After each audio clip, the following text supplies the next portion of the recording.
It's finally getting to Halloween time, which means LEGO's continuing one of the weirdest company traditions, and that's releasing every holiday set by the end of September. Of course, this makes sense for holidays coming up, like Thanksgiving and of course Halloween. But it's weird that in addition to that, every single Christmas set has came out. From the advent calendars to the special wreaths, everything's out other than the gift with purchases, which we won't see till December. I have no idea why they release all the holiday sets at once, as by the time Christmas has come around, I've honestly forgotten about them. But maybe people just like to shop early, so let me know your thoughts.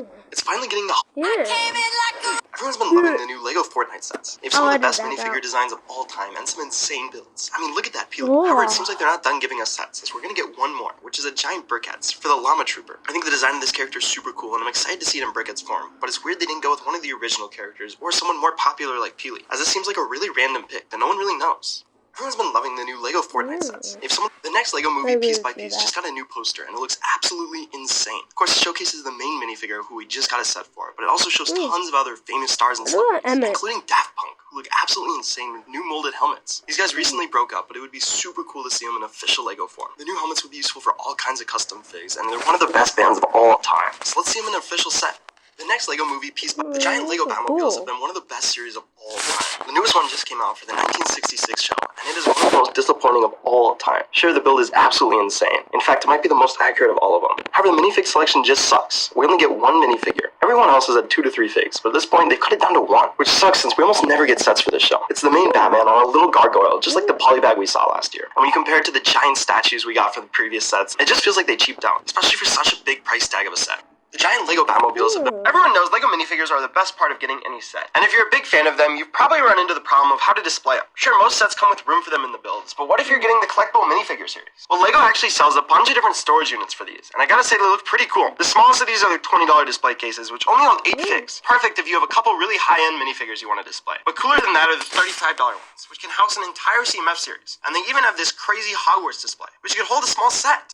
Everyone knows LEGO minifigures are the time for dinner, kid. LEGO helmets has become one of the most popular themes of all time. They've gotten tons of different sets, from every Star Wars helmet imaginable to other characters like Batman, Iron Man, and now even Venom and Spider-Man. However, in the last year and a half, they've completely disappeared. In fact, the only new one we've gotten is this Shadow Head, and I think that's more of a statue than a continuation of the helmet series. I think this is kind of a shame, as these were one of the coolest collector's pieces, and now there's almost none left on the official website. So let me know what helmet you'd like to see next, or maybe you're glad that they're gone. LEGO helmets has become one of the most popular. LEGO Dreams is one of the best themes of all time. However, just like every other LEGO product, it's getting more and more expensive by the minute. So here's the top 4 sets you can get for under $30.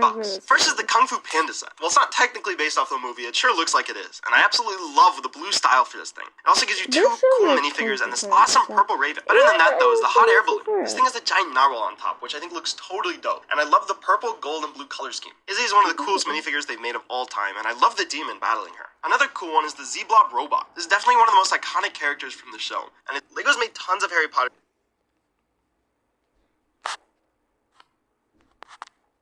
entire world. However, did you know they all used to look like this? Nowadays, Star Wars is known for having super accurate minifigures, with tons of printing all over the minifigure, crazy cool weapons, and of course skin color faces. But originally they were all yellow, making them completely compatible with any of the other LEGO sets. I honestly think this look is kind of cool, and apparently a lot of people agree with me, as LEGO brought back this iconic look for a special celebration. However, some people like this so much, they think all Star Wars sets should go back to this yellow look. So let me know what you think.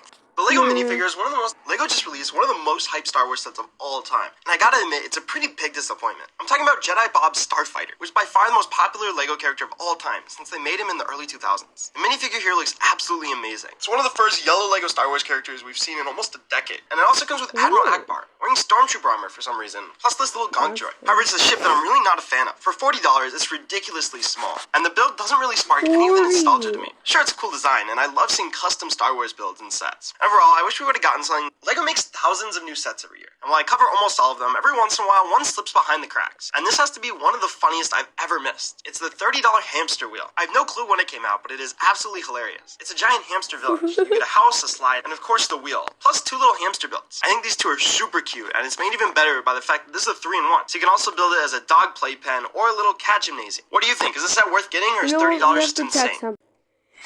He's made 300,000 videos, and I've only 54.